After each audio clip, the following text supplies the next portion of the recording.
Hello बच्चों, IIT GMS academy में आप सभी का स्वागत है। उम्मीद करते हैं सभी बच्चे अच्छे होंगे और उन सभी डीपीपीज को अच्छे ढंग से सॉल्व कर रहे होंगे और सॉल्व करते वक्त इसको एंजॉय भी कर रहे होंगे। तो डियर स्टूडेंट, ये जो डीपीपीज हैं, एक्चुअली इस डीपीपीज का हमने जो नाम दिया हुआ रैंकर प्रैक्टिस सीरीज। एक्चुअली क्या है कि ये रैंकर प्रैक्टिस सीरीज मतलब जो बच्चे रैंक सिक्योर करते हैं ना, वो इस तरह की क्वालिटी ऑफ प्रॉब्लम्स की प्रैक्टिस करके जाते हैं, तभी वो रैंक से अच्छी रैंक को सिक्योर कर पाते हैं। ठीक है स्टूडेंट, तो ये जो सारी प्रॉब्लम्स मैंने यहाँ पे डाल रखी हैं, ये रैंकर प्रॉब्लम्स हैं। ठीक है, ये आपको आईआईटी के अंदर अंडर थाउजेंड्स के अंदर लाने वाली अंडर थाउजेंड्स रैंक लाने वाली प्रॉब्लम्स हैं। अंडर 500 भी ला सकते हैं, अंडर 100 भी लेके आ सकते हैं।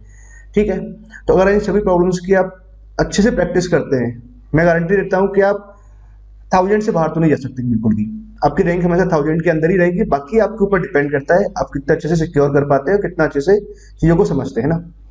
ठीक है, ऐसे कंफर्म तो किसी बात को कुछ नहीं कहा जा सकता है ना, जैसे मैंने ये बोला है अभी। ठीक है, वो डिपेंड करता है बच्चे की मेहनत पर हमेशा।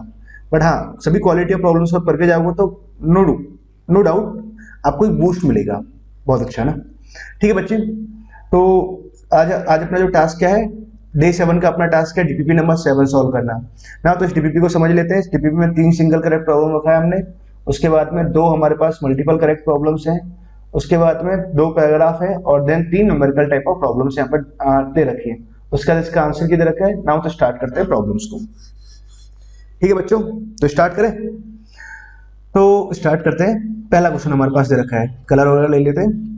क्वेश्चन नंबर 1 में क्या दे रखा है कि एक इंटीग्रेशन I1 आपके पास ये दे रखा है, एक इंटीग्रेशन I2 आपके पास ये दे रखा है। I1 अपॉन I2 हमारे पास में ये आ रहा है। ठीक है, ए नेचुरल नंबर है। जो जो पॉइंट्स हैं उनको मार्क कर लिया हमने। वैल्यू ऑफ एज, ए का वैल्यू हमसे पूछा हुआ है, क्या आंसर आएगा। अब आप सोचो कि कैसे सॉल्व करेंगे।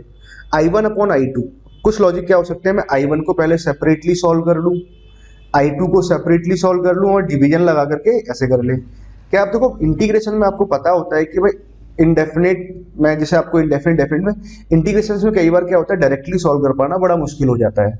ठीक है, जैसे मैं फर्स्ट की बात करता हूँ, फर्स्ट में हम थोड़ा हाथ पांव तो मार सकते हैं। क्या हाथ पांव मार सकते हैं कि एक्स की जगह में क्या करता हूँ, साइन स्क्वायर थीटा पुट कर दे और उसके अकॉर्डिंग लिमिट लगा दे, तो यहाँ पर क्या स्क्वायरिंग हट जाएगा और ये आगे इंटीग्रेट हो जाएगा वॉलिस फॉर्मूला से। बट क्या, जब एक्स की, अब इसको आपको इंटीग्रेट करना हुआ तो एक्स बराबर साइन स्क्वायर थीटा जैसे अब यहाँ पुट करते हैं तो यहाँ नीचे वाला टर्म प्रॉब्लम क्रिएट करता है। ठीक है, मतलब इस तरह से तो आगे प्रोसीड नहीं हो पा रहा। तो फिर दूसरा लॉजिक क्या लगा दें। अच्छा, एक और लॉजिक क्या हो सकता है कि कई बार जब आप इंटीग्रेशन सॉल्व कर रहे होंगे तो आपने देखा होगा कि एक इंटीग्रेशन I1 दूसरे टर्म्स ऑफ I2 में कन्वर्ट हो जाता है। ठीक है, I1 I2 में कन्वर्ट हो गया, I1 I2 में एक लीनियर रिलेशन आ जाता है, वहां से आप I1 अपॉन I2 निकाल सकते हैं। हाँ, एक लॉजिक ये भी हो सकता है। तो हम एक काम करते हैं, I1 I2 कन्वर्जन देखते हैं ना। I1 में कुछ कम टर्म्स है, इसमें ज्यादा टर्म्स है, तो एक काम करते हैं I2 से शुरुआत करते हैं। ठीक है, तो I2 से हमने शुरुआत किया। यहां तक तो था हमारा क्वेश्चन को थीम समझना कि कैसे वर्क करना चाहिए। x पावर 7/2 तो हमने यहाँ लिखा 1 माइनस ऑफ x पावर 9/2, यहाँ से आ गया dx अपॉन में कितना लिखा हुआ, x प्लस 5 पावर में 10 लिखा हुआ है। ठीक है, यहाँ तक की बात मुझे समझ में आई ना। अब आगे क्या करना चाहिए, एक काम करते हैं यहाँ अपॉन में से कोई टर्म नहीं आ रही। ठीक है, तो मुझे अपॉन की टर्म को गायब कराना है।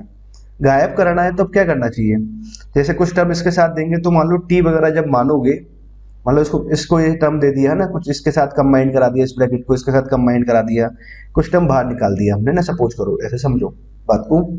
क्या होगा, जब उसको टी मानेंगे तो इस वाले पार्ट का होल स्क्वायर आ रहा होगा। ठीक है, मुझे इस तरह का चाहिए ना, अपॉन वाले पार्ट को फोकस करना, उसी को हटाना है। तो फिर मैंने क्या किया, यहीं पर ही फोकस किया, अच्छे से फोकस किया। कैसे किया, अच्छे से फोकस किया। x power 7/2 1 minus of x power 9/2, यहाँ लिखा dx। अब समझो बात को, तो मैंने क्या किया, जब अपना इसको t मान रहे होंगे तो एक स्क्वायर का टर्म आएगा ना, वो आप समझ जाओगे। x प्लस 5 का होल स्क्वायर आया।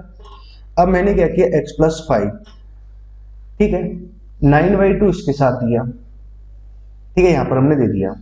अच्छा, अब देखो 9/2 यहाँ चला गया, इतना आ गया, तो कितना बचा, 10 माइनस ऑफ 9/2 प्लस का 2 यहाँ से आया, तो 10 माइनस ऑफ ये कितना बनेगा, 4 और 13/2।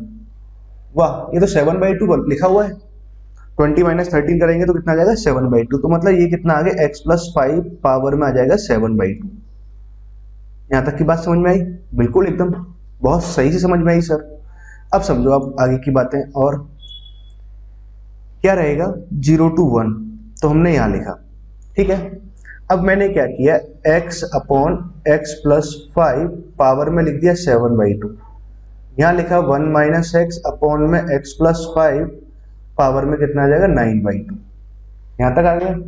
अपॉन में यहाँ कितना है dx अपॉन एक्स प्लस 5 का होल स्क्वायर। अरे गुरुजी ये तो बहुत ही सही हो गया काम। क्या सही हो गया बच्चों? अब समझो आप बात को, ये सबको हटा देते हैं ना। अब समझो बात को, बहुत ही ध्यान से समझना ना मेरे प्यारे बच्चों। तो मैंने क्या किया, लेट किसी एक को टी मानते हैं, किसी को भी मानो, कोई खास फर्क नहीं पड़ता, छोटे वाले को टी मान लिया हमने, इसको टी माना। अब डिफरेंशिएशन आपने लगाया, तो x प्लस 5 का होल स्क्वायर तो यहाँ लिखा हमने, दिस इज x प्लस 5, ठीक है ना। x को डिफरेंशिएशन कराएंगे तो कितना आ जाएगा 1 आ जाएगा, माइनस ऑफ x को मैंने यहाँ रखा, x प्लस 5 को डिफरेंशिएट करेंगे कितना आ जाएगा 1 आ जाएगा। यहाँ dx आ गया और यहाँ dt आ जाएगा, ठीक है। x x कैंसिल हो जाएगा तो 5 dx अपॉन x प्लस 5 का होल स्क्वायर, ठीक है, दैट इक्वल्स टू dt आया। मतलब ये पूरा पोर्शन की अगर आप बात करें तो भैया ये dt अपॉन 5 में कन्वर्ट हुआ ना, गजब, सही बात है। अब हमने क्या किया, इस वाले पार्ट की जगह तो रखा t पावर 7/2, ठीक है। अब देखो यहाँ पर तो क्या x आ रहा है, तो मैं एक काम करता हूँ x का value in terms of t calculate करते हैं, तो यहाँ कैलकुलेट करते हैं, ठीक है। तो x बराबर हमने लिखा xt प्लस का 5t, x का वैल्यू कैलकुलेट कर रहे हैं तो x को उधर लेके आए 1 माइनस टी बराबर 5t, और x बराबर हमने लिखा 5t upon 1 minus of t लिखा x का वैल्यू, ठीक है। तो यहाँ तक आया, तो एक काम करते हैं वैल्यूज पुट कर देते हैं, निकाला है तो पुट करते हैं ना, तो फिर निकाल ही क्यों रहे थे सब। x का वैल्यू इन टर्म पूरा ओवरऑल t में कन्वर्ट करना है हमें ना, 5t अपॉन में 1 माइनस टी और प्लस का 5 और पावर में कितना है 9/2 आया। dx की जगह में कितना लिखूंगा dt अपॉन 5 लिखेंगे। यहाँ तक की बात तो एकदम सही साट रही है ना। अब क्या करना चाहिए, लिमिट की बात करते हैं ना। x बराबर अगर आपने 0 रखा तो t बराबर कितना आया 0 आया, x बराबर अगर 1 रखा तो t का वैल्यू कितना आ जाएगा 1/6 आ जाएगा, लिमिट ही आ गया, ठीक है। अब आगे सिंप्लीफाई करते हैं, समझते हैं, सोचते हैं। 0 to 1/6 ऐसे लिमिट रहा, t पावर में आया 7/2, ठीक है। नाउ यहां से समझते हैं तो 1 माइनस टी माइनस 5t तो कितना आ गया 1 माइनस ऑफ 6t, अपॉन में ये टर्म आएगा, इसे कैंसिल हो जाएगा, माइनस 5t यहाँ से बनेगा 5 माइनस 5t बना, ये तो कैंसिल हो गया, 5 आ गया अपॉन में, पावर में कितना आ जाएगा 9/2 आया, और dt अपॉन 5, ठीक है, ये आ गया। अब देखें अपने ये I2 चल रहा है हमारे पास है ना, ठीक है। अब आप बात को समझो, I2 हमारे पास ये आ रहा है ना, I1 को अगर देखें तो कुछ ऐसे ही लिखा हुआ है x power 7/2 t power 7/2 1 minus 6 power 9/2 ना, बस यहाँ पे 6 का टर्म एडिशनल आ रहा है अपने उस वाले पॉइंट पे ना, ठीक है। तो कांस्टेंट है, कोई समस्या नहीं है इससे तो हमें। अब क्या करना चाहिए भाई, काम क्या करना चाहिए कि अब भाई हमें यहाँ तक तो आ रहा है पर लिमिट में अंतर आ गया, 0 to 1 आ रहा है, यहाँ लिमिट इतना आ रहा है और ये टर्म एडिशनल आ रहा है। तो एक काम करते हैं, इस 6 को हटा दूं मैं, कैसे? अब देखो आपको मैं 2 बातें सिखाऊंगा, ठीक है, 2 बातें, इन दोनों बातों को आप बहुत अच्छे से याद रखना, डिब्बे के अंदर सिखाएंगे ये सब बातें, खजाना वाला डिब्बा है, खजाने का डिब्बा है ना, ठीक है।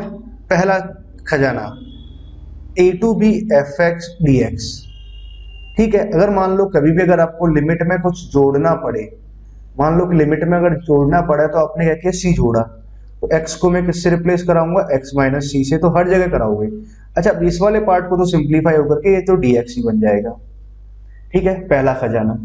दूसरा खजाना अगर a2b fx dx, खजाना मतलब प्रॉपर्टी है ना, ऐसा बोलना शायद बच्चे जल्दी समझ जाते हैं ना, ठीक है, fx dx। अब मान लो कई बार आपको लिमिट में अगर मल्टीप्लाई करना पड़े c से, तो हमने मल्टीप्लाई कर दिया ac इंटू बी सी, मतलब c से मल्टीप्लाई कर दिया तो ये आ गया। तो जब मल्टीप्लाई लिमिट में अगर मल्टीप्लाई कर रहे हैं तो x को हम किससे रिप्लेस कराएंगे एक्स वाई सी से, तो हर जगह कराओगे, ठीक है। इसको जब आगे सिंप्लीफाई कराओगे तो भैया ये dx अपॉन सी लिखा हुआ है, ठीक है। तो यहां तक की बात तो हमें क्लियर हुई, समझ गए पॉइंट है ना। नाउ अब आप आगे का पॉइंट समझो, आगे का पॉइंट क्या है। अच्छा इस वाले पॉइंट को आप ऐसे समझो, अगर मान लो कई बार अगर आपको x को अगर एक्स वाई सी से रिप्लेस करना पड़े, तो लिमिट में हम सी से मल्टीप्लाई कराएंगे। ठीक बात है, बहुत सही बात है ना। आप लोग समझ गए मेरी बात को, मैं क्या कहना चाह रहा हूँ भैया। मैं ये कहना चाह रहा हूँ कि आप लोगों को कि I2 यहाँ जो लिखा हुआ है ना, इसको मैं यही सॉल्व कर सकता हूँ। तो मैंने क्या किया, t को रिप्लेस कराया t/6 से। मैं t को रिप्लेस करा रहा हूँ t/6 से, तो हर जगह कराऊंगा, और जब 6 से अपॉन में जो फैक्टर आ रहा है उससे फिर हम मल्टीप्लाई करा देंगे लिमिट में। तो यहाँ तो 0 to 1 लिमिट आ जाएगा, क्यों बच्चों। तो यहाँ पर t को t/6 से रिप्लेस कराऊंगा, तो t/6 यहाँ से आया, और दैट इज 7/2। ठीक है, नाउ t को t/6 से रिप्लेस कराएंगे तो भैया यहाँ तो कितना बन जाएगा, 1 माइनस ऑफ t आ जाएगा। यहाँ 5 लिखा हुआ है ऑलरेडी, और ये कितना लिखा हुआ है, 9/2 लिखा हुआ है। t को t/6 से रिप्लेस कराएंगे तो dt/30 आ जाएगा। समझ गए बात को? अरे बहुत बढ़िया से आप लोग बात समझ गए मेरी, है ना। मैं जो कहना चाह रहा था, समझाना चाह रहा था, जो बुझाना चाह रहा था आप लोगों को, आप मेरी बात समझ गए, है ना। आप लोग बात समझ गए यार, आप समझेंगे क्या नहीं, इतनी मेहनत से आपको जो सिखाया जा रहा है ना। 0 to 1 तो मैंने यहाँ लिखा, ठीक है। अब देखो t/7/2 तो मैंने यहाँ लिखा, 1 माइनस ऑफ t/9/2, कोने में पहुंच के चक्कर ही हो गया ना dt। चलो कोने से बाहर निकलते हैं, अभी थोड़ी देर में निकल जाएंगे। 6/7/2 तो यहाँ बना 6/7/2, 5/9/2, और यहाँ 30। अब इससे नीचे नहीं लिखेंगे, तो इससे नीचे यहाँ मेरी फोटो आती है ना, वीडियो चलती रहती है। खैर वो इतना मैटर नहीं करता, मेरी फोटो मैटर सवाल करता है, और समझना सब मैटर करता है ना। I2 आपके पास में ही आया। अब देखो आप बात को समझें, ये हमारे पास I1 दे रखा है, x/7/2 9/2 है ना, कुछ ऐसे दे रखा है 30 ना, आपने शायद देख लिया होगा। तो यहाँ पे कुछ आ गया, ये तो अपना I1 लिखा हुआ है। तो बच्चों ये क्या लिखा हुआ है, I2 बराबर लिखा हुआ है, एक बच्चा बाहर रो रहा है हाँ करके ना। आप भी ऐसे रोते थे बचपन में, मैं भी रोता था।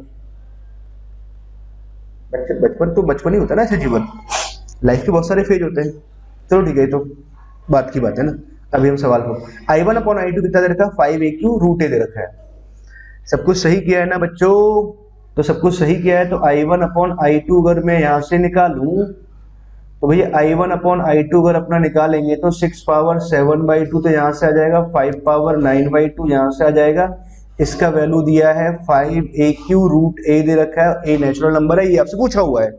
तो ठीक है, 5 को तो यहाँ डिवाइड लगा के करते हैं, तो -1 कराएंगे, तो -1 कराएंगे तो भैया 2 - 1 तो बन जाएगा 6/7/2, दिस इज 5/7/2, और that is equal to a³। और a³ को मैंने लिखा a पावर में से 1/2, तो a/7/2। ठीक है, तो यहां से बात कितना आ जाएगा, 30/7/2, तो a/7/2 हमने यहां लिखा। अब तो क्या है भाई, पावर सेम है तो बेस को कंपेयर कराएंगे, तो a बराबर 30 आ गया। क्यों बच्चों, सही बोला मैंने, a बराबर 30 आया, तो क्या आंसर होगा, सब कुछ अगर सही किया 30 आना चाहिए, 30 डी सही है एकदम। गुड गुड गुड, मेरे से सही हो गया ना सवाल। चलो सही बात है ना, हाँ कमाल की बात है ना। अब आगे चलते हैं। इफ नंबर ऑफ वर्ड्स, अगला वाला प्रॉब्लम ना, मैं तो पढ़ा हुआ प्रॉब्लम है ना, आप लोग ढंग से पढ़ो ये सबको। इस वाली प्रॉब्लम को मैं आपको ना 2 तरीके से सॉल्व करूंगा, ठीक है, 2 तरीके से। तो काम की बात क्या है कि आपको दोनों मेथड बड़े ध्यान से सुनने हैं, दोनों मेथड। कारण है क्योंकि इसमें एक खास लूप पॉइंट है ना, जिससे क्या है कि सेकंड मेथड से बहुत इजीली सॉल्व हो जाता है। चलो तो बातें यहां तक कि आपको जो थीम है मतलब सवाल का वो समझ में आया ना। Number of words which can be formed using all the letter of मिमिक्सा in which no two alike letters are together is 12m, then value of m is क्या होगा ना, m का वैल्यू पूछा हुआ है, इतनी सी बात है। तो क्या मिमिक्सा हमारे पास एक वर्ड है, बहुत ही बढ़िया वर्ड है मिमिक्सा, बोलने में अच्छा लगता है। मिमिक्सा काइंड ऑफ गेम जैसा ना। मिमिक्सा में क्या है कि हमारे पास में 2 m है और 2 i है, और एक x है और एक है। तो अलाइक लेटर्स ये है और अलाइक लेटर्स ये है। सवाल ये कह रहा है कि अलाइक लेटर कभी भी साथ साथ नहीं होने चाहिए, ठीक है। अब देखो, आप घंटी बजाओ अपने माइंड की, इस बात को हमेशा ध्यान रखना चाहिए कि अलाइक लेटर कभी भी साथ साथ नहीं होने चाहिए। तो क्या लॉजिक आपके पास होना चाहिए सॉल्व करने का, कि अलाइक लेटर साथ साथ ना हो, mm साथ साथ ना आए, आई साथ साथ ना आए, तो साथ साथ ना हो। अपने ना, तो अपने टर्म सुना हुआ, उस टर्म का नाम बताता हूं, अपने पाई सुना हुआ, पाई। पाई गुरु जी ये क्या है, ये मेरा दिया हुआ नाम है, वैसे पूरा नाम आप लोग जानते हैं अच्छे ढंग से, principle of inclusion and exclusion. This is principle of inclusion and exclusion. ठीक है, ये होता है पाई, सब लोग इसको जानते होंगे ना, जो इस टॉपर बैच में जो सारे लोग हैं ना वो लोग जानते होंगे। ठीक है, अब उसके बाद में अच्छा, प्रिंसिपल ऑफ इंक्लूजन एक्सक्लूजन मुझे कुछ नहीं समझ में आता, मतलब मुझे ये बस सेट थ्योरी लगता है, नथिंग एल्स। ये कुछ एक नाम फालतू का दे रखा है, जबकि क्या है, सेट थ्योरी है। ठीक है, तो भूमिका हमारे पास क्या रही, पाई है ना, सेट थ्योरी, इन सब के बारे में बात कर रहे थे। और अपनी शुरुआत हो रही थी अलाइक लेटर साथ साथ ना आए। भैया कभी भी अगर इस तरह की प्रॉब्लम्स आती है ना, हमेशा रिवर्स अप्रोच लगाओ, उल्टा। उल्टा मतलब एम अलाइक लेटर जब साथ साथ आ रहे हैं, मतलब एम साथ साथ आ रहा हो वो वाले केस निकालो, आई साथ साथ आ रहा हो वो वाले केस निकालो, और टोटल में से सब्ट्रैक्ट करो। तो भैया सेट थ्योरी कैसे लगाएंगे, समझो बात को। दो मेथड से डिस्कस कर रहे हैं, इसका नाम देते हैं बढ़िया सा नाम M1। वाह क्या नाम दिया है ना, फर्स्ट मेथड। तो पहले हमने क्या किया, एक सेट ए लिया जिसका प्रॉपर्टी है, प्रॉपर्टी सेट ए का प्रॉपर्टी है M टुगेदर। ठीक है, एक सेट बी लिया, नाम भी लिख लेते हैं set A and set B, जिसका प्रॉपर्टी है आई टुगेदर, आई टुगेदर। ठीक है, सवाल में ये पूछना चाह रहा है कि ए भी साथ साथ ना हो, सॉरी एम भी साथ साथ ना हो और आई भी साथ साथ ना हो, मतलब बार बार लगा देते हैं, एंड दोनों एक साथ होना चाहिए। एन आगे लगाया, मतलब नंबर ऑफ केसेस आपसे पूछना चाह रहा है, तो एन का जो वैल्यू आएगा ए यूनियन बी ऐसे होल पे आ जाएगा। ठीक है ना, उसके बाद में टोटल में से आप क्या कर सकते हो, इसको N of A union B ऐसे लिख सकते हैं। ठीक है, यहां तक तो जानते हैं आप लोग ना, ये डी मार्गन्स लॉ लगाया है ना, बोल दिया थोड़ा सा नाम वगैरह। अब देखो टोटल केस एन यू, यहां लगाया आपने फार्मूला, फार्मूला या फॉर्मूला ना, फार्मूला ना, जो भी आप समझे, ऐसे बहुत सारे लोग बोलते हैं ना, मैं भी कभी कभार ऐसे बोल देता हूं, फार्मूला फॉर्मूला फार्मूला। ठीक है, अब क्या टोटल केस तो हमारे पास कितने हैं, 6 ऑब्जेक्ट्स हैं, विदाउट एनी कंडीशन से अरेंज कराएंगे 6 फैक्टोरियल। बहुत ही बढ़िया, बहुत बढ़िया गुरुजी है ना। 2 लेटर रिपीट कर रहे हैं तो इसे भी भाग लगा दिया हमने, भाग, डिवाइड। ठीक है, एन ए क्या रखा है, नंबर ऑफ एलिमेंट निकालने हैं, set A which has the property M together, M साथ साथ हो, वाह एम साथ साथ हो, बांध दो इनको एक बंडल में ताकि कभी छूटे ना। ठीक है, एम साथ साथ है और आई और एक्स से अलग अलग ऐसे कुछ रहे ना, तो एम साथ साथ हो, इसी पे फोकस कर रहे हैं। तो भैया इसको एक बंडल मान ले, गठरी, 5 ऑब्जेक्ट 5 फैक्टोरियल, 2 एक जैसे बाई 2 फैक्टोरियल, इन दोनों को एडजस्ट कराएंगे तो फर्क नहीं पड़ने वाला।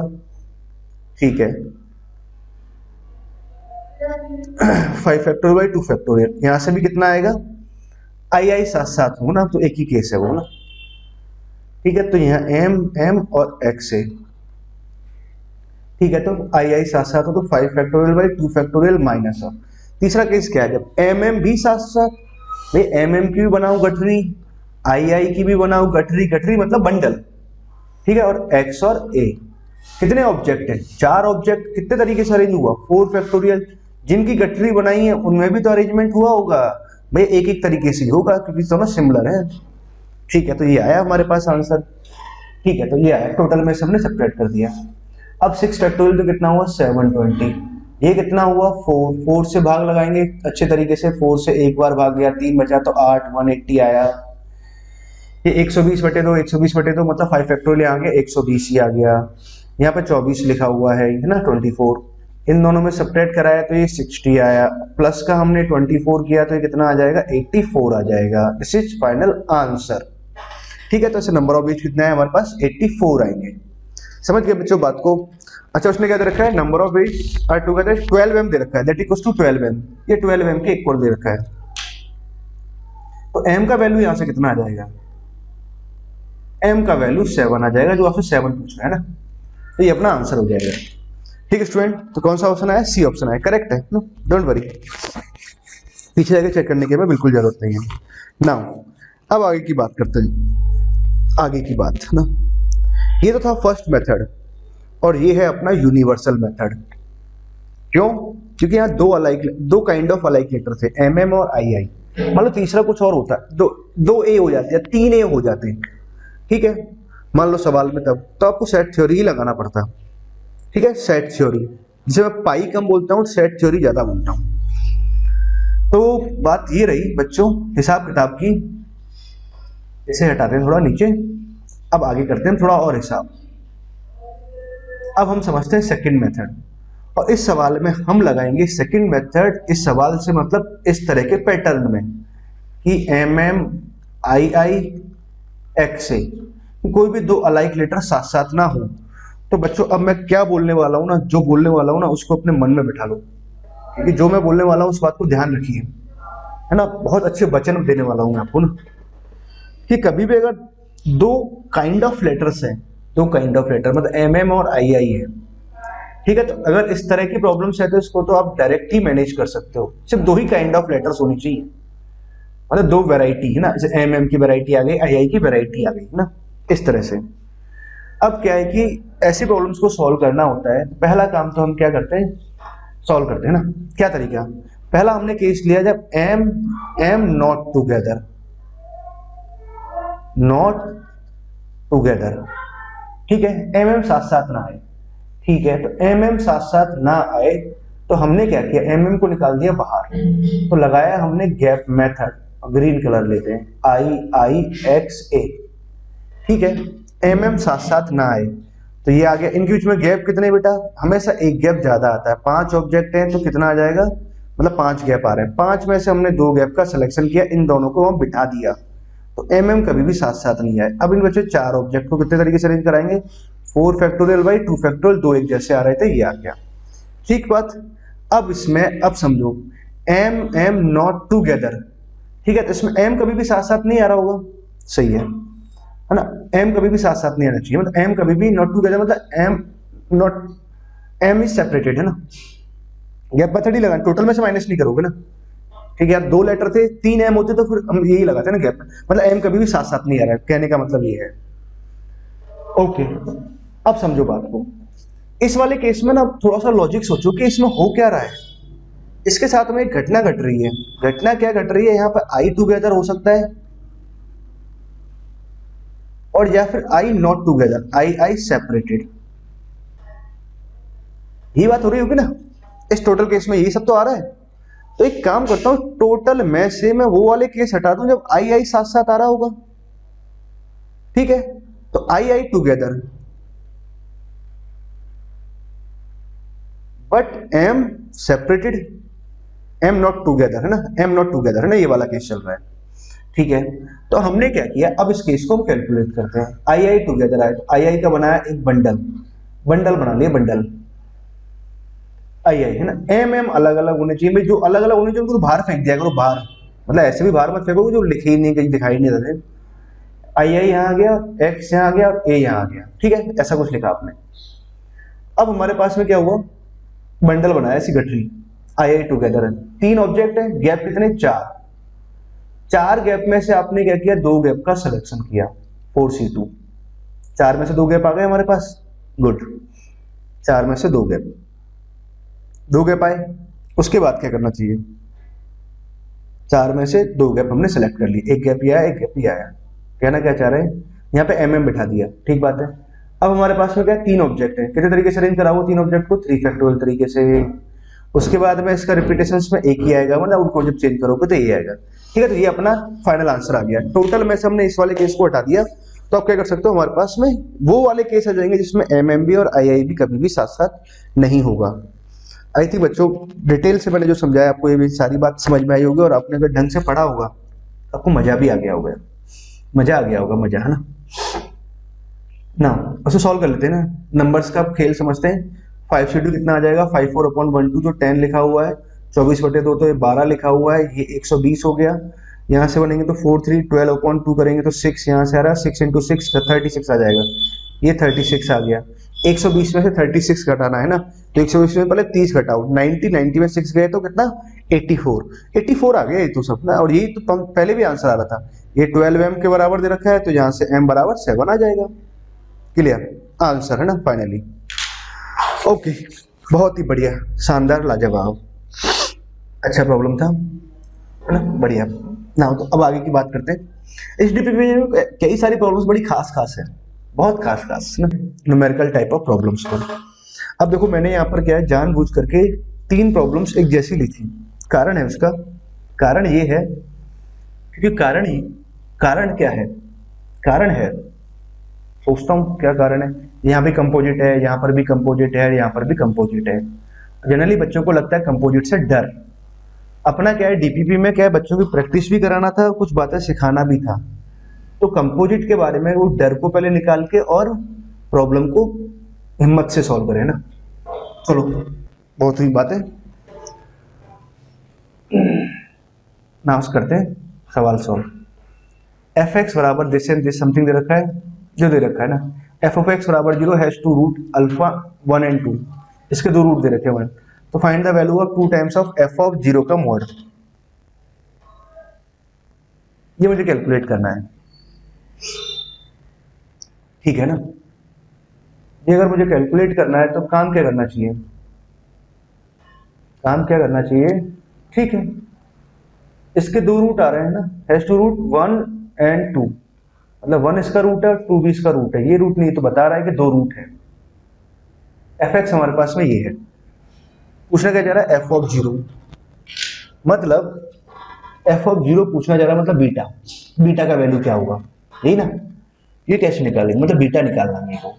एक तरीका डायरेक्ट बीटा निकल जाए, दूसरा तरीका एफ एक्स निकल गया तो चलो बीटा तो निकल ही जाएगा, ठीक है, समझते ना, बीटा निकालने पे फोकस करते हैं।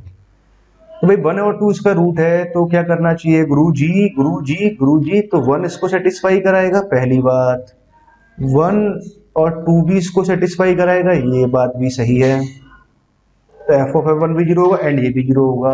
अच्छा, एफ ऑफ 1 अगर मैं लिखूंगा तो 1 प्लस अल्फा प्लस बीटा, ये भी 0 होगा, एंड एफ ऑफ 2 तो 4 प्लस 2 अल्फा प्लस बीटा बराबर 0। 2 पुट कराया तो यहाँ कितना है, 4 आया, प्लस का 2 अल्फा है, प्लस बीटा बराबर 0 है। अच्छा, ये भी 0 आ रहा है, ये भी 0 आ रहा है, मतलब एफ एक्स देखा है तो एफ एक्स हमारे पास क्वाड्रेटिक था, क्या था, ये क्वाड्रेटिक था, ये क्वाड्रेटिक है, क्योंकि कोएफिशिएंट ऑफ एक्स स्क्वायर कैसा नॉन जीरो है। तो भैया क्या रहा कि इस जो एफ एक्स बराबर 0 के मैं बोल सकता हूँ 2 रूट, एक root 1 plus alpha plus beta, दूसरा root 4 plus 2 alpha plus beta, ये बोला जा सकता है। तो इसके 2 रूट आएंगे, सही बात है, एकदम सही बात है। तो इस क्वाड्रेटिक के बारे में अगर हम बात करें तो भैया ये क्वाड्रेटिक हमारे पास में है क्या, x square alpha x plus beta बराबर 0, मतलब इसके 2 रूट आ रहे हैं ना। तो भैया यहां से आप क्या कर सकते हो, सम ऑफ रूट निकाल सकते हैं गुरुजी। क्या निकाल सकते हैं हम, sum of root, sum of root, पहली बार ऐसा मैंने लिखा है SOR, SOR, 1 plus alpha plus beta 4 plus 2 alpha plus beta, sum of root बराबर कितना आएगा, माइनस अल्फा। चलो ठीक है, थोड़ा सिंप्लीफाई हो रहा है, कर लेते हैं। अल्फा 2 अल्फा कितना आ गया, 3 अल्फा आया, बीटा ओहो, हाँ, बीटा और बीटा कितना आ जाएगा अपने पास में, 2 बीटा आ जाएगा, ठीक बात है। ये अल्फा इधर भी तो आ रहा है, इधर भी ले आते हैं ना, 4 अल्फा, 4 अल्फा, तो यहाँ 4 अल्फा आया, 4 अल्फा प्लस 2 बीटा आया, और प्लस का 5 बराबर 0 आया, ये आई कंडीशन मेरे पास, ठीक है। अब POR, पॉर, प्रोडक्ट ऑफ रूट, इसे अपना क्या बोला, पॉर, ओके, चलो बहुत हुआ इस तरह की नौटंकी। तो ये कितना आ जाएगा, 2 अल्फा प्लस बीटा प्लस का 4 दैट इक्वल्स टू कितना आ जाएगा, बीटा आ जाएगा ना, ठीक है। ये हमने ऐसा लिख दिया ना, इसको थोड़ा इस तरह से लिख दिया। अच्छा, खास काम की बात समझो आप, यहाँ कितना लिखा हुआ है, 4 अल्फा प्लस 2 बीटा लिखा हुआ है, 2 अल्फा प्लस बीटा लिखा हुआ है। क्यों ना मैं एक काम करूं, यहाँ से 2 अल्फा प्लस बीटा का वैल्यू मैं क्या लिख सकता हूँ, -5/2, और इसका वैल्यू अगर मैं -5/2 अगर पुट करूंगा तो ये 8 माइनस का 5 कितना बना, 3 बना, तो 3/2 आया। मतलब काम की बात क्या रही, 1 प्लस अल्फा प्लस बीटा, और ये बना अपना 3/2, और दैट इक्वल टू कितना आया, बीटा आया। क्यों, बात सही है, ठीक बात है। अब एक काम करते हैं, एक ही बार में सिंप्लीफाई करते हैं। ये अपना बड़ा अच्छे से सॉल्व किया करो, जैसे मैं सॉल्व करता हूँ ना एक ही बार में। पहले तो अल्फा बीटा की टर्म है ना, एक ही बार में अल्फा बीटा समझो। तो पहले तो क्या है, 3 अल्फा आ रहा है, अल्फा की टर्म को एक साथ लिखा, 3 अल्फा, 2 बीटा इधर भेज दिया हमने, 3 बीटा इधर लिखा है, 2 बीटा इधर लिखा है, तो इधर लेके आएंगे तो कितना आ जाएगा, प्लस का बीटा आ जाएगा। तो 3 बीटा प्लस 2 बीटा तो कितना आ गया, प्लस का बीटा आया, और प्लस का 3 यहाँ लिखा हुआ है, प्लस का 3 बराबर 0, ये आ गया अल्टीमेटली। चलो ये आया, होप सो सब सही आना चाहिए ना, ठीक है। एक काम करते हैं, मुझे क्या करना है, बीटा निकालना है। वैसे तो अब आप क्या आगे सॉल्व कर लेना ना, कोई दिक्कत नहीं है, तो फिर भी मैं सॉल्व करके बता ही देता हूँ ना। क्या करना चाहिए, इसको तो कर दूं 3 से मल्टीप्लाई, इसको कर दूं 4 से मल्टीप्लाई, और एक ही लाइन में निकालते हैं। यहाँ से बना 6 अल्फा, सॉरी 6 बीटा, ये तो कट ही है ना, सब्ट्रैक्ट कर दिया ना, 6 बीटा, यहाँ से कितना बना 4 बीटा, तो 6 बीटा माइनस 4 बीटा तो कितना आया 2 बीटा, यहाँ से कितना बनेगा 15, और यहाँ से कितना बना 12, अब यहाँ से बना तो ये प्लस का 3 बराबर 0 आया। कहीं गलती की है क्या, बीटा बराबर कितना आ गया, -3/2, बीटा बराबर -3/2 आ रहा है। तो -3/2 अगर मैं यहाँ पुट करूँ तो 2 इंटू -3/2 f(0) बीटा आ रहा है, तो 3/2 यहाँ कहीं आया, 2 से 2 कैंसिल हुआ, जिसका आंसर 3 आ रहा है। क्या आंसर दिया है, कहीं कैलकुलेशन मिस्टेक नहीं होना चाहिए ना, 3 आना है, हो गया वो तो हो गया होगा, कोई पता नहीं, सही है, गजब गजब गजब गजब, कहीं कोई कैलकुलेशन मिस्टेक नहीं है। ओके बच्चों, आगे की बात करते हैं, 2 प्रॉब्लम और बची है ना। 8वीं जब नवी प्रॉब्लम जब मैं सॉल्व कर रहा हूँ तो मुझे ऐसा लगता है कि फटाफट सॉल्व कर देता हूँ मेरे। अच्छा, इन दोनों प्रॉब्लम्स को सोचना ना, दोनों प्रॉब्लम क्या भाई भाई हैं, चलो ऊपर ही लिख देते थे। अरे ये क्या हुआ, ऐसे Ctrl Z, और थोड़ा सा मैं सेटिंग चेंज करता हूँ, ये सब सीख लिया मैंने, सेटिंग वेटिंग करना ऐसे ना, पहले नहीं आता था, शुरू मजबूरी में किए थे, मजा आ रहा है ना। सुनो ध्यान से बात को। अच्छा, 9वां नंबर और 10वां नंबर के क्वेश्चन को समझो आप ना, 9वां नंबर 10वां नंबर क्वेश्चन आपने पढ़ लिया होगा, पढ़ लो ध्यान से, देख लो, समझ लो, और बहुत ध्यान दे लो इस पर, है ना। दोनों क्वेश्चंस में क्या एक ही बात पूछा हुआ, नंबर ऑफ फंक्शंस। एक क्वेश्चन में आपको 2 बार एफ फंक्शन ऑफ फंक्शन दे रखा है, 2 बार कंपोजिट लगा रखा है, तीसरे में क्या कर रखा है, 3 बार कंपोजिट लगा रखा है, एफ ऑफ एफ एक्स बराबर एक्स करके दे रखा है, ठीक है। नंबर ऑफ फंक्शंस निकाल लें, मैं स्टेप बाय स्टेप सोल्व करता हूँ। पहले मैं आपको 10वां क्वेश्चन सोल्व करूंगा, फिर आपको 9वां क्वेश्चन। तो गुरुजी आप ऐसा कर रहे हो तो घुमा के क्यों दिया, मेरी मर्जी, ताकि आप वहां उलझ जाए फिर यहाँ करें ना, ऐसे ही ना। चलो अब बात को समझते हैं ना।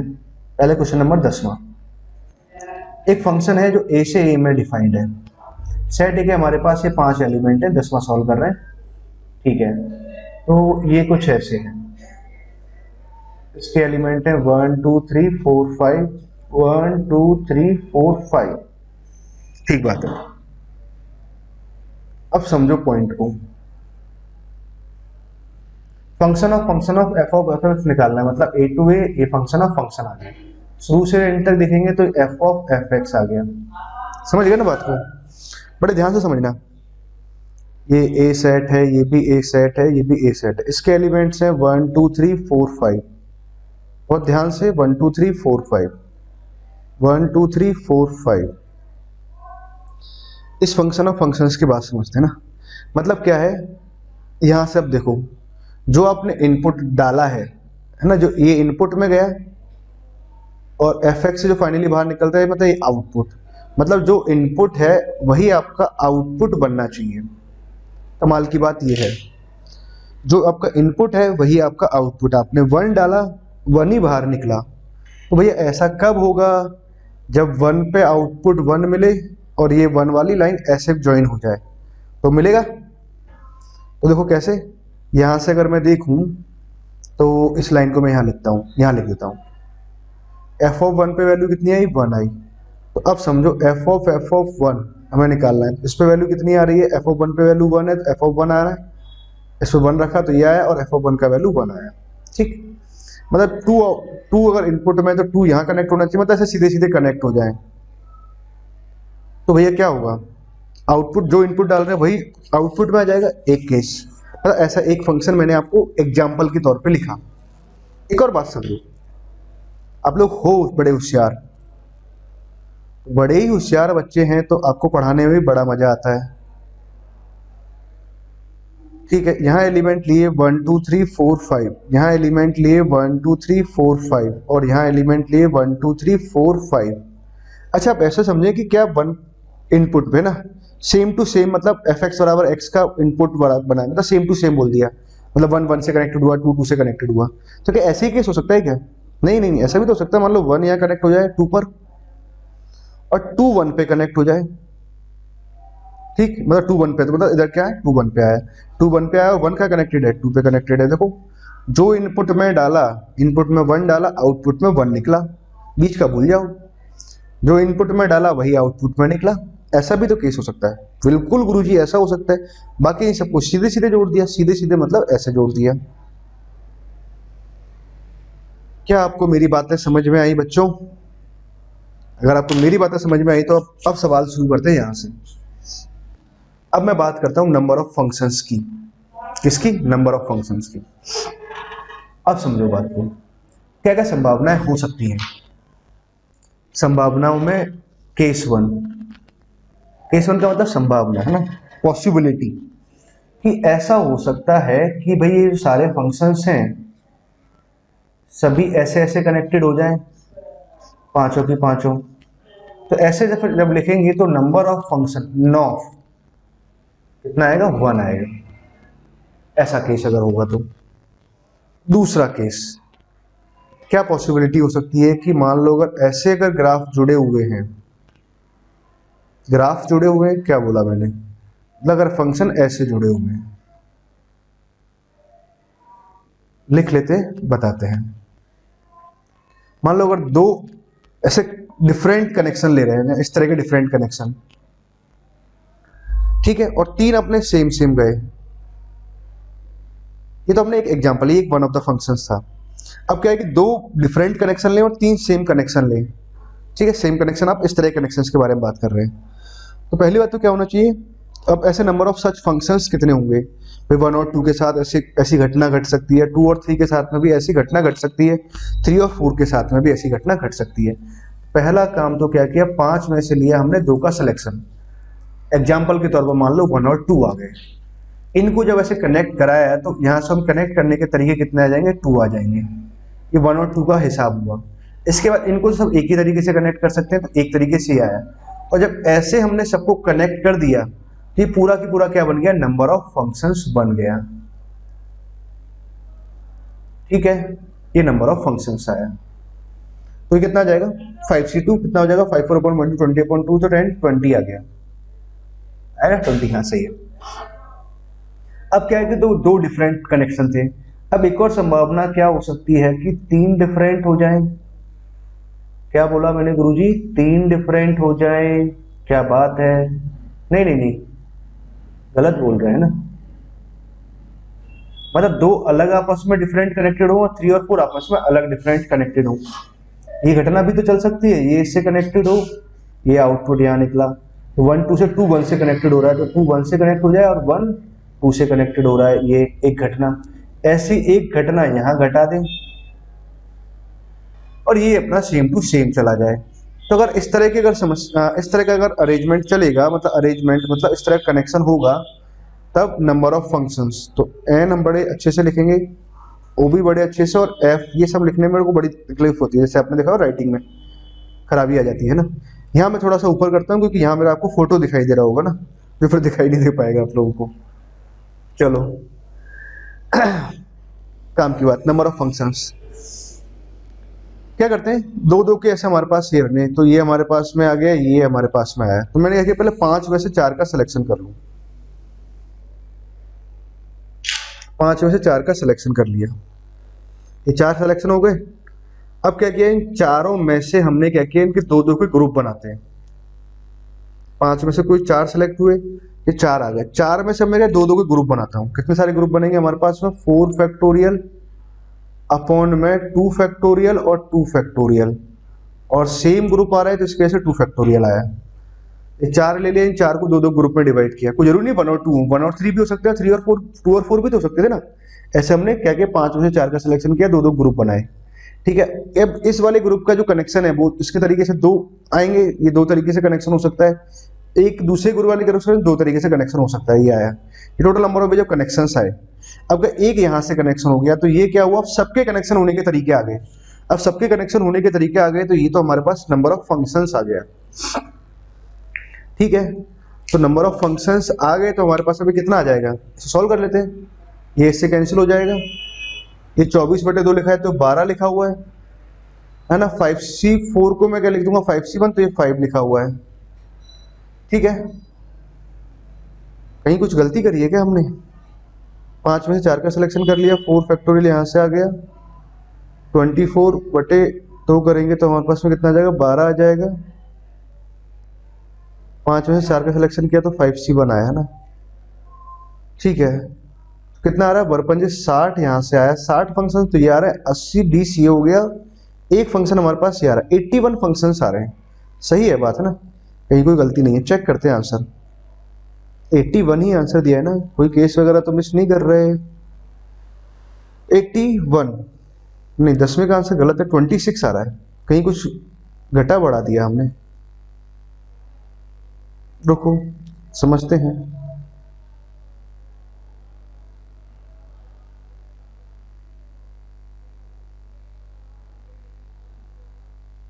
अच्छा यहाँ भी सही ना, कहीं गलती हुई है ना। रुको, 5 में से हमने 2 का सिलेक्शन कर लिया, 2 का सिलेक्शन आ गया तो 5c2 तरीके से आगे, ऐसे करस्पॉन्डिंग इनका जो कनेक्शन होगा तो 1 2 से कनेक्टेड हो जाएगा, 2 1 से कनेक्टेड हो गया, 2 1 से हो गया, 1 2 से कनेक्टेड हो गया। ये तो एक ही आया ना, ये इंटू 2 क्यों कर रहे हैं, ये इंटू 1, ये एक कनेक्शन है, एक पर्टिकुलर कनेक्शन, यहाँ से एक आया तो यहाँ 10 आएगा। सिमिलरली ये गलती यहीं हो रही है ना, ये भी गलती यहाँ कर रहे हैं ना। एक ये जो कनेक्शन है तो ये एक कनेक्शन हुआ, ये कोई नए कनेक्शन नहीं है, यहाँ से 1 आएगा ना, यहाँ भी 1 आएगा और यहाँ भी 1 आएगा। ऐसी गलती मैंने, क्योंकि मुझे दूसरे वाले सवाल के बारे में ध्यान था ना, तो इस तरह का, तो वहां कुछ इस तरह का हो रहा होता था, इसलिए दिमाग में ये सब रहा। चलो ये सब हटाते हैं। ओके, 5c4 तो यहाँ से कितना आ जाएगा, 5 आ जाएगा ना। तो यहाँ 24/8 लिखा हुआ है तो कितना आ जाएगा, 3 आ जाएगा, तो 15 यहाँ से आ गया, तो 15 ये आया, 10 ये आया और 1 ये आया, तो 15 10 25 और 1 26, तो 26 आंसर आएगा। समझ गए बच्चों, तो नंबर ऑफ फंक्शंस कितने आ रहे हैं, 26 आए। क्लियर है ना।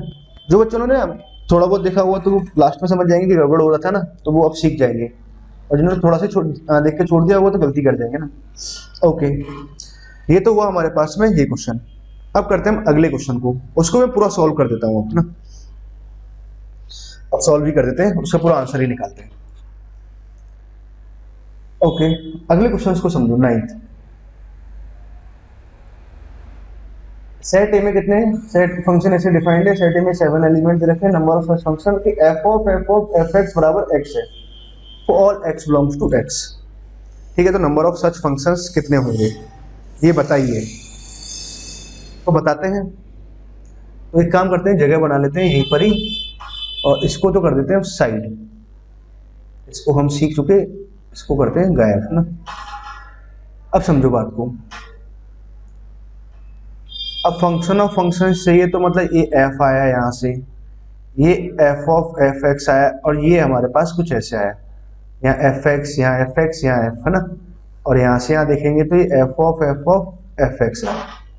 ठीक है, इसमें एलिमेंट्स आ रहे हैं 1 2 3 4 5 6 7, सभी में ये एलिमेंट्स आ रहे हैं।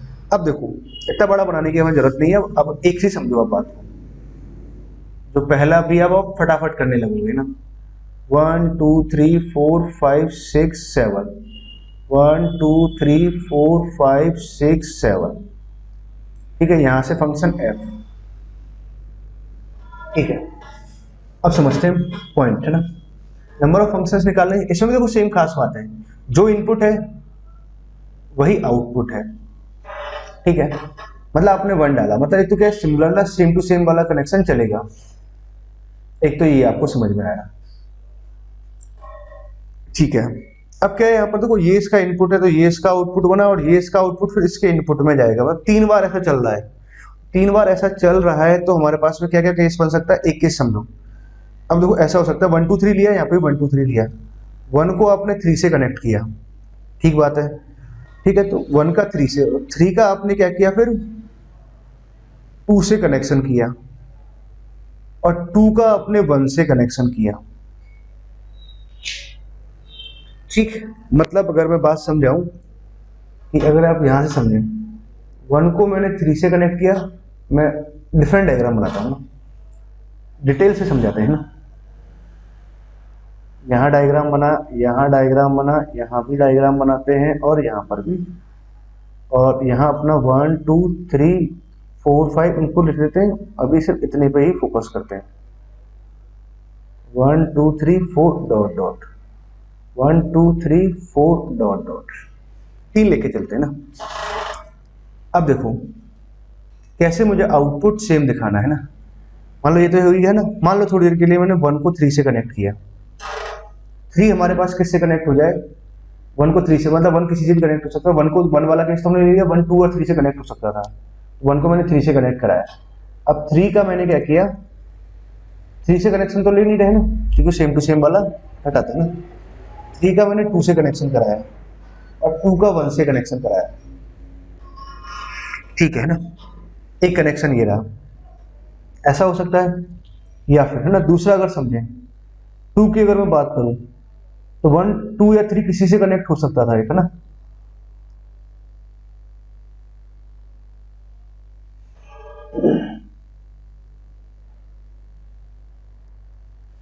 थ्री किससे कनेक्ट हो गया, 2 से ना।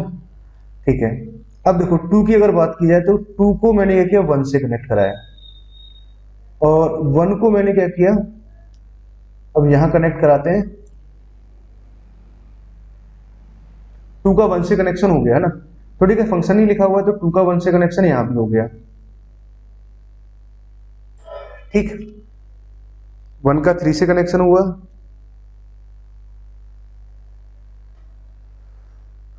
नहीं इसको हटाते हैं एक सेकेंड, अपने कंपोजिट देख रहे हैं। 1 का 2 का ऐसे 1 से कनेक्शन लिया, 1 का हमने 3 से कनेक्शन ले लेते हैं, और 3 का ऐसे 2 से कनेक्शन ले लेते हैं। ऐसे बना हमारे पास एक केस, ये फंक्शंस बना ना। अब क्या हुआ, 3 का 2 से कनेक्शन किया, 2 का 1 से किया, 3 2 से कनेक्ट हो रहा है, 2 1 से कनेक्ट हो रहा है ना, तो 2 1 से कनेक्ट हो रहा है, 3 2 से कनेक्ट हो रहा था, और 1 हमारे पास किससे कनेक्ट हो जाएगा, 3 से कनेक्ट हो जाएगा। ऐसे करके हमारे पास एक केस तो ये बना, ऐसे इनके कनेक्शंस का ना।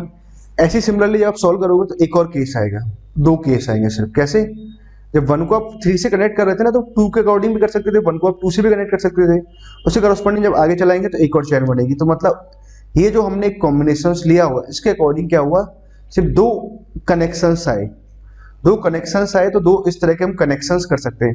तो हम नंबर ऑफ फंक्शंस बाद में निकालते हैं, पहले हम नंबर ऑफ कनेक्शंस निकालते हैं। अब क्या रहेगा, ये सीधे सीधे कनेक्ट हो जाएंगे। ठीक है, अब समझो बात को बहुत ध्यान से। अब हम नंबर ऑफ फंक्शंस निकालते हैं, कंप्लीट आंसर तक निकालते हैं। तो केस 1 मैं यही सॉल्व करता हूं, केस 2 एक की लाइन में, और केस 3 3 केस या 4 केस क्या आएंगे, जो भी कुछ आएंगे आएंगे। पहला तो क्या है, same to same, same to same, मतलब जो 1 1 गया 2 2 गया, ऐसे सेम टू सेम बन रहा है। ऐसे नंबर ऑफ फंक्शन जब निकालेंगे तो कितना आ जाएगा, 1 आएगा। ठीक है, ठीक है। अब यहाँ पे 3 3 का इनपुट आउटपुट चल रहे थे ना, तो 3 3 बार ऐसे बदलना रहेगा ना, मतलब 3 3 के जोड़ों पर। तो मैंने क्या किया, 3 डिफरेंट, 3 डिफरेंट मतलब इस तरह का सिनारियो, प्लस 4 सेम, 4 सेम का सिनारियो मतलब इस तरह का सिनारियो, जो है सीधी सीधी लाइन चलेगी ना, इस तरह का। अब देखो हमने क्या किया, 5 में से 5 6 7 7 थे, 7 में से हमने कोई भी 3 लिए, या कोई भी 3 आ सकते हैं, 1 2 3 आ गया, या कोई से भी 3 आ गए ना, 1 2 5 आ गया, 1 5 7 आ गया है ना, ऐसा कुछ आ गया। 3 हमने यहाँ ले लिया। ओके, ये 3 आए, मान के चलो 1 2 3 आया। इनको जब कनेक्शन कराएंगे तो इनकी इसी वजह से कितने सारे कनेक्शन आएंगे, 2 कनेक्शन आएंगे ना, इंटू 2 कर दिया, ऐसा कुछ हुआ। ऐसा करने से क्या हुआ कि ये इनके कनेक्शंस पॉसिबल हो गए, और इनको को कनेक्ट करने के तरीके कितना है, 1 तरीका है। तो ये क्या हुआ, आपस में कनेक्ट करने के तरीके बने। तो इतने जितने तरीके से कनेक्ट होगा उतने ही हमारे पास नंबर ऑफ फंक्शंस आ जाएंगे। ठीक है, एक और केस 3, एक और हो सकता है कि भाई 3 डिफरेंट हो, अगले 3 डिफरेंट हो, तो 3 डिफरेंट और प्लस 3 डिफरेंट और प्लस 1, ये आ जाए। अगेन वही सेम लॉजिक, 7 में से पहले क्या किया हमने, किन्हीं 6 का सिलेक्शन किया, किन्हीं 6 का, तो कोई 6 आ गए। अब इन 6 को मैंने क्या किया, 2 ग्रुप में डिवाइड किया। कैसे डिवाइड किया, 3 फैक्टोरियल, 3 3 के ग्रुप में ना, 3 3 के ग्रुप में, 3 ऑब्जेक्ट इसमें 3 ऑब्जेक्ट इसमें, और 2 फैक्टोरियल यहाँ कहीं आया। ठीक है, ऐसा कुछ है। जो गलती मैं पहले कर रहा था ना वो यहाँ इसकी वजह से हो गई थी, क्योंकि माइंड में तो सब चल ही रहा था ना, 6 6 3 फैक्टोरियल 3 फैक्टोरियल 2 फैक्टोरियल, कुछ ऐसे आ गया। ठीक है, अब काम की बात क्या है कि इस कनेक्शन की वजह से 2 डिफरेंट कनेक्शन जनरेट होंगे। इस कनेक्शन की वजह से अगले अगले जो 3 लोग हैं आप, उसकी वजह से 2 नए डिफरेंट कनेक्शन जनरेट होंगे, मतलब मल्टीप्लाई होकर इतने सारे नए कनेक्शन आ जाएंगे। और एक 7 वाला 7 से कनेक्ट हो गया मान लो, इस तरह से। तो ये हमारे पास जो बना, एक टोटल हमारे पास number of ways of different connections आए, और हर कनेक्शन अपने आप में एक नंबर ऑफ फंक्शंस को रिप्रेजेंट करेगा। ये अपने पास फाइनल आंसर है ना। सॉल्व करते हैं, पूरा कैलकुलेट ही करेंगे इसको तो ना। 7C3, तो 7C3 को अपना कितना लिख देंगे, 7 6 5 यहाँ लिखा, 1 2 3 यहाँ लिखा, 3 और 2 5 और 6, तो यहाँ से आ गया 35, यहाँ से कहीं आ गया। ओके, यहाँ से समझते हैं। 7C6 को तो मैं 7 लिख लूंगा। ओके, 2 फैक्टोरियल से ये 2 कैंसिल हो जाएगा, 6 फैक्टोरियल, तो यहाँ से बनेगा अपना 6 5 4, एक 3 फैक्टोरियल कट गया, 3 फैक्टोरियल को मैं 6 लिख दूंगा, और 6 और एक 2 अपना यहाँ लिखा हुआ है, 6 से 6 भी कैंसिल हो जाएगा। तो यहाँ से हमारे पास कितना बना, 20 बना, 20 तो मैं 40 बना, 40 को हमने यहाँ मल्टीप्लाई किया तो 280 बना। ठीक है, अब 280 और प्लस 1 सबको जोड़ना है, तो एक काम करते हैं, 280 प्लस 35 प्लस 1, 5 और 1 6, 8 और 3 1 11, यहाँ आया 2 और 1 3, 316।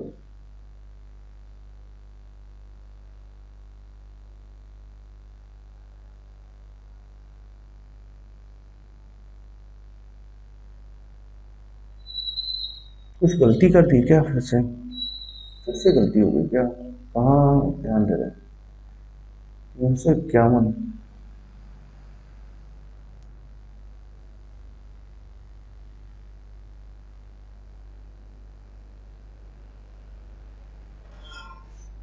कहीं कैलकुलेशन मिस्टेक तो नहीं कर दी। 7 6 5 यहाँ लिखा, यहाँ 1 2 3 लिखा, ठीक बात है। 3 फैक्टोरियल यहाँ से किया हमने, 2 इंटू 1 है ना, ये भी सही है। 7C6 को 7 लिखेंगे, 6 फैक्टोरियल को लिखेंगे 6 5 4, 3 फैक्टोरियल 3 फैक्टोरियल कट जाएगा, यहाँ पर 6 आ जाएगा, सही बात है। एक 2 से 2 कैंसिल हो जाएगा, यहाँ भी 2 आ जाएगा, 20 यहाँ से आया, 20 से 40 आ जाएगा, और 280 यहाँ कहीं आ गया, सही बात हुई। 280 में हमने क्या किया,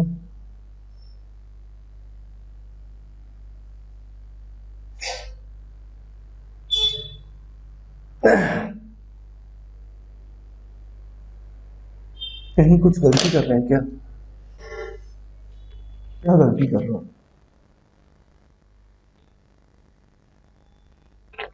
7 में से हमने 6 का सिलेक्शन कर लिया, तो 6 हमारे पास यहाँ कहीं आ जाएंगे। ठीक है, अब इन 6 को हमने 2 ग्रुप में डिवाइड किया, तो 2 ग्रुप में डिवाइड हो जाएंगे, 3 3 के ग्रुप हो गए, 3 फैक्टोरियल आ जाएगा, 2 फैक्टोरियल यहाँ से आए।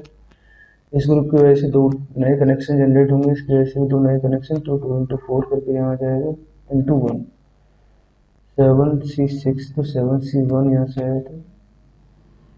ठीक है, 6 5 4, ठीक है, 6 2 80, 7C3, इसमें तो कहीं कोई गलती नहीं करी, 7 में से किन्हीं 3 का सिलेक्शन किया, C3, इसकी वजह से 2 है, इंटू 1 कर दिया तो सही है, 35 आएगा। अरे बच्चों क्या गलती हो रही है, 70 देखो यहाँ गलती हुई थी, इंटू 2 भी तो रह जा रहा है ना, इंटू 2 जब कराएंगे तो कितना आ जाएगा, 70 आएगा। यहाँ 70 करना रहेगा ना, ये गलती हो रही थी ना, ये पकड़ में ही नहीं आ रही थी, बड़ी मुश्किल से पकड़ आया ना। 0 0 यहाँ लिखा तो यहाँ कितना आ जाएगा, 1 आ जाएगा। अब आंसर मैच करना चाहिए, 1 यहाँ से आ जाएगा, 8 7 14 15 यहाँ से आया, 5 का और 2 और 1 3, 351 आया। ठीक है स्टूडेंट्स, आई होप आपको बात समझ में आ गई ना। कैलकुलेशन मिस्टेक कर गया लास्ट में, बड़ी भयंकर हो गई मतलब।